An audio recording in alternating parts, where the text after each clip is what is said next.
সারা সপ্তাহের কাজের ব্যস্ততার পর উইকেন্ডে যদি একটু বাইরে বেরোনো না হয় তাহলে যেন মনটাই কেমন আনচান করতে থাকে। তাই আমরাও ঠিক করলাম আজকের সন্ধেটা একটু অন্যরকম ভাবে কাটাবো। কয়েকদিন ধরেই শিলিগুড়িতে নতুন এই খাকে দেখো রেস্টুরেন্টের অনেক ভিডিও দেখেছিলাম। বেশ কয়েক ফুড ব্লগারের ভিডিও দেখার পর আমরাও দুজনে ভাবলাম চলো আজ এখানেই যাওয়া যাক। রেস্টুরেন্টে ঢুকেই প্রথমে যেটা ভালো লেগেছে সেটা হলো ওদের সুন্দর অ্যাম্বিয়েন্স আর আন্তরিক অভ্যর্থনা। পুরো জায়গাটা বেশ পরিষ্কার পরিচ্ছন্ন, আর ওপেন কিচেনে ধোসা বানানোর দৃশ্যটাও দেখতে দারুণ লাগছিল। যেহেতু এই আউটলেটটা মূলত ধোসার জন্যই বেশি পরিচিত, তাই আমরা ঠিক করলাম আজ অন্য কিছু না নিয়ে ধোসাই ট্রাই করব।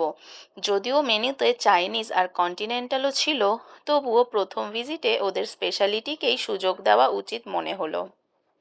প্রথমে আমরা অর্ডার করলাম চিলি চিজ ধোসা, তারপর নিলাম মটকা ধোসা।